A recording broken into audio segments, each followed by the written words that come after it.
Yo, guys. Guys, so I'm back.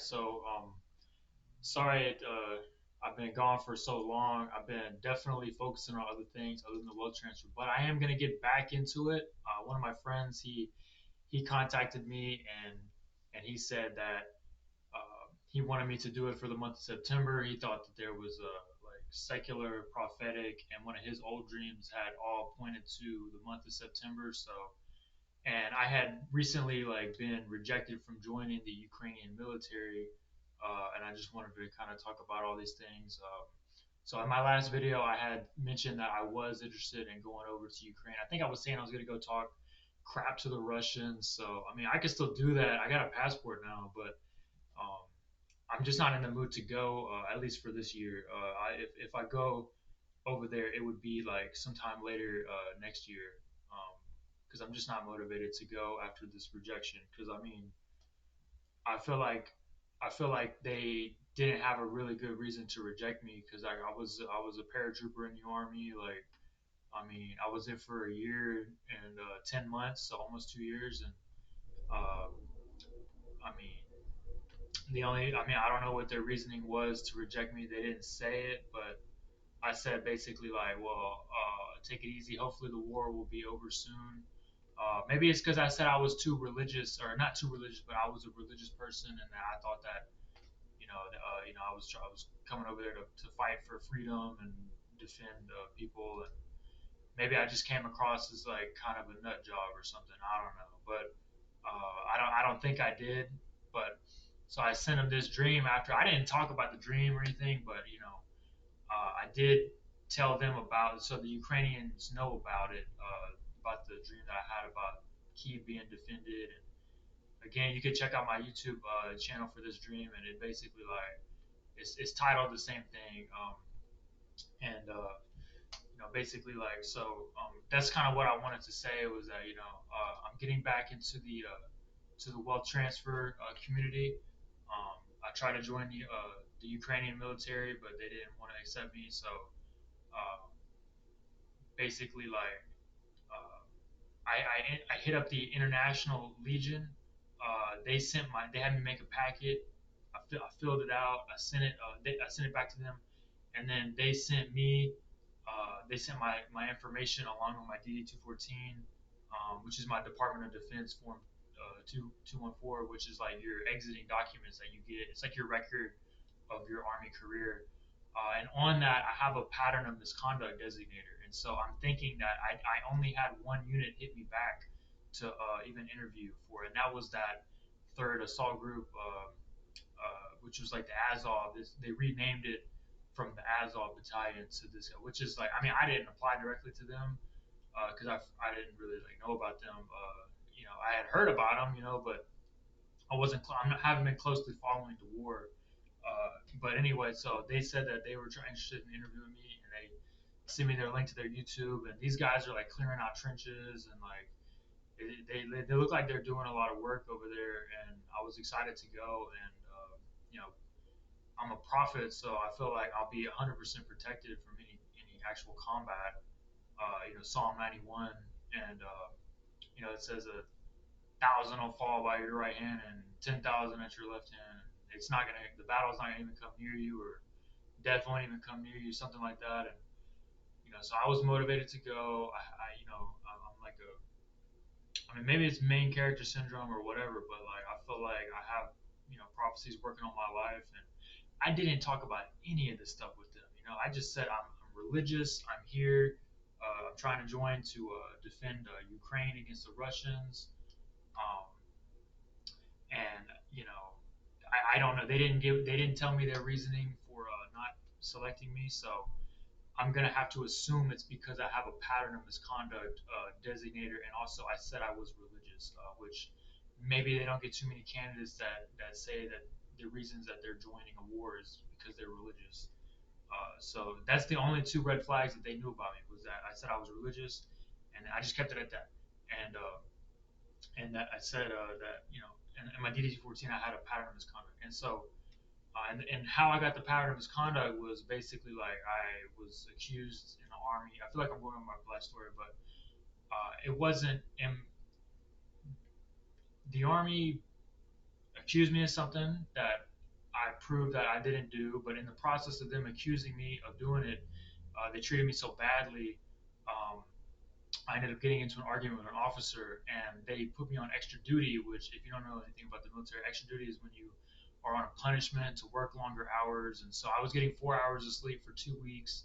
I served that, and this is after they proved that I didn't do it. Like the lawyer literally said that, yeah, you didn't do anything wrong, but you got into an argument, and you're not supposed to do that.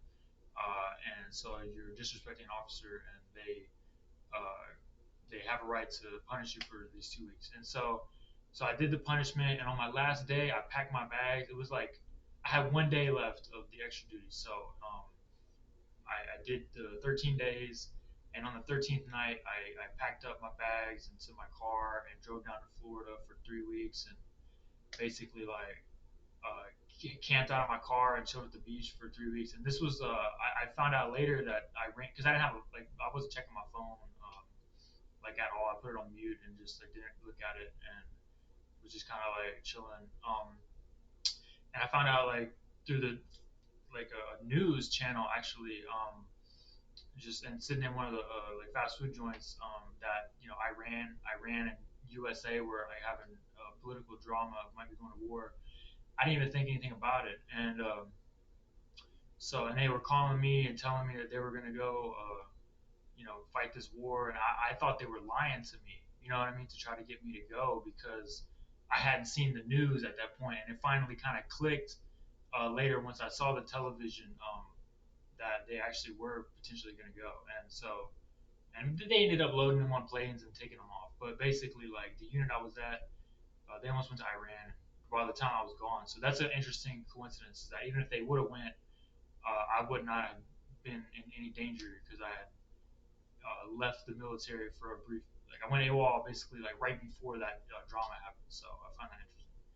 So whether they didn't go or did go, it didn't involve me because I found out later when I went back after 3 weeks that you know I'm just explaining my pattern of misconduct, but basically like I get back, I'm telling them that I'm trying to join back, and that we'll just have to work it out. And um, so they gave me like a trial like time while they were figuring out what to do with me, and uh, I don't know. They weren't having me keeping me around, so they ended up while I was on trial, I was doing 45 days of extra duty, which was miserable. They moved the sleep from 4 hours a night to 6 hours a night, but it was still a lot. I mean, I had to work basically 18 hours a day, and I was basically getting 5 hours of sleep because by the time it takes for me to like wake up and get ready for work and also wind down and go to sleep, I'm getting like 4.5, 5 hours of sleep for 45 days. And I'm not even in ranger school, so it's just kind of annoying.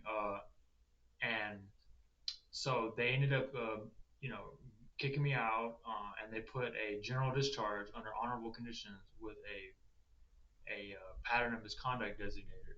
And so the Ukrainians they didn't know any of this stuff, but because they saw a pattern of misconduct, they wouldn't even most of them wouldn't even interview me. Only one of them did, and I guess they double checked the DD 214 and denied me because um, they don't want to take any chances, I guess. But they're not exactly desperate because it could have been pattern of misconduct could be anything. It could be like you just took some drugs, took got into an argument with somebody that you shouldn't have. I mean, I can't think of, but I mean, usually it's for stealing or doing drugs, or getting into a fight or something like that. And I feel like those are not reasons to and honestly, I don't even think people that did drugs would even keep that designation.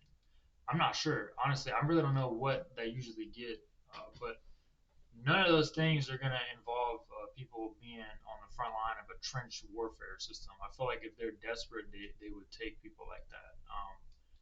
But I guess they're not desperate, and I'm not. I'm just going to throw my hat and try to join the defense over there. I'm not going to, try to sneak in or anything like that. So I did everything by the book. I tried to join. They said no. So I don't have anything to be ashamed of. It's almost like I fought the war and came back without even having to fight the war. And I could say I shouldn't, because I could say I tried to join, and I did try to join and they said no. And I have that pattern of misconduct designation, uh, that basically like got me.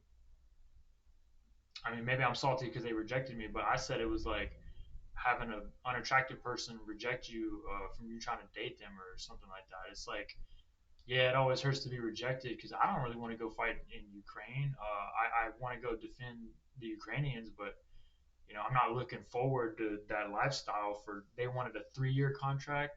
I said I would, definitely do 1 year, but they said you could break it whenever you want. It's just a formality. But you guys know my last videos was me saying I was going to try to go to Ukraine and talk shit to the Russians, and I mean I could still go do that technically, but like I feel like at this point, I want to break from even thinking about going out and trying to be great on some battlefield, or because if I go talk crap to the Russians without having a weapon on me, they could take me prisoner and put me in a jail for like years, and I could languish, and I don't want to do that. And I don't know if God's gonna bust me out of the jail or not through any kind of supernatural means. He might have the government bail me out and spend millions of dollars on it, and I don't want that stigma from just going and trying to pray with the Russians. So like, uh, I don't know, So I mean, in my head, I'm like trying to figure out how to like be this, this like modern day prophet and evangelist and do all these great things, and I just want to like have it to where I get, you know, um, I don't know. I just want to like be doing what God wants me to do, and it makes sense. If He gives me superpowers, I would be definitely okay with that. And if He doesn't give me superpowers and I go over there, well, I'm gonna end up in a prison and language, and I'm gonna end up being like on my Wikipedia page. It'll be like Jacob was in prison for 10 years, and he finally was able to get out on they the the the U.S. consulate found $1 million to bail him out and paid the Russians a ransom. And I just don't want to like be that guy. And so I don't know. Like I mean, because it's like I don't know. But at the same time, like if I don't go and pray with them, like no one else is gonna go. And I could just say I don't want to leave the prison, and that I will stay there until the war's over and they have to let me out for free. I could do that. So there's I don't know. It just depends on my motivation level and how great I'm really trying to go, and I don't know what to actually do. And if this wealth transfer stuff happens, like I'll have a gajillion dollars, I could pay my own bail. So we'll see what happens. Um, uh, but yeah, so God bless you guys. I'm just trying to figure out what to do. I mean, I got plans. God's. I'm definitely a prophet. I've had prophetic dreams, but I'm also kind of a false prophet in the sense that Jeremiah said he was deceived, and so that means he didn't have any. He was also getting demonic dreams or lying spirits from God in order for him to say that he was deceived.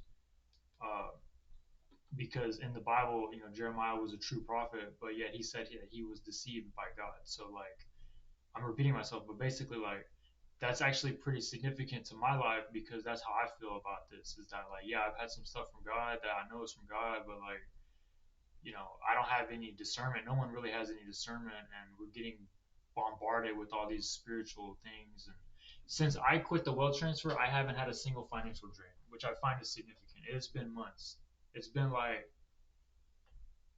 I'd have to double check my YouTube account, but I want to say at least 4 months.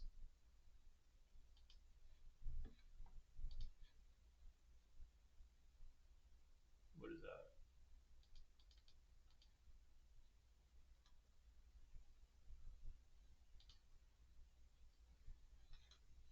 Why doesn't it tell me when I freaking made this video? Look at that handsome man. All right. 3 months ago, May 7th. So yeah, like basically like almost 4 months ago. So I quit, and I haven't had a single financial dream in basically 4 months. So I feel like that's significant. I haven't had any real prophetic dream at all.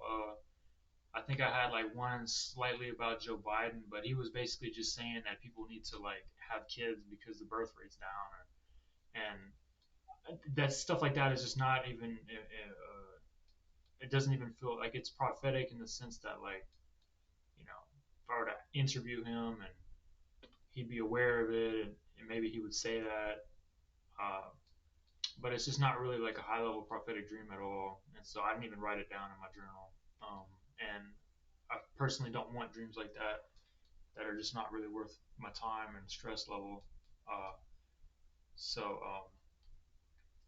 but if they're significant, like in the sense that they happen that day or the next day, then yeah, like, maybe if he had a news article that day that came out with him talking about that exact same subject or something like that, then yeah, cool. But guys, I have remade this video like 4 times and I always end up going way over like 10 minutes. So I'm gonna, with that note, I'm gonna end the video. Just getting back in the will transfer. I tried to join the defense of Ukraine. Got rejected. I explained why I think I got rejected. Um, what my plans are is to just kind of just go back into the wealth transfer and hold what I got and just consider it a loss, I guess, until I either pull the money out again and or it happens. So we'll see. Oh yeah, yeah. One last thing. Let me leave on this note. Um, so I did have like let me go back to oh my god, dude, this is so annoying.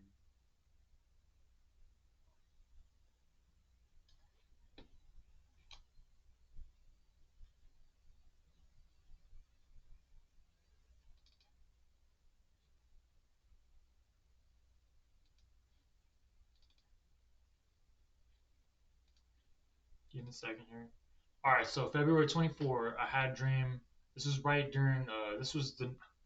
So I had a dream that nature. I'm reading. I'm having a dream that nature is supposed to be strong enough to prevent wars from happening, and then it switched to me thinking that I was unable to contribute to anything, and that I should go back to school. But then in the dream, I thought, well, soon I'll be a billionaire, so I don't have to. And so like I had this dream the night that Russia invaded, and then I wake up and recorded the dream, and also Russia invaded, and so like I didn't have anything that triggered the dream, uh, other than there was a little bit of escalation at the border with like troops being sent there. But for this dream to trigger while I was asleep, and then I wake up and the um, so it's just interesting dream, I guess, because the timing is like, look at that, I screenshotted that at 12:59 a.m. Um, then I had the next dream a couple days ago that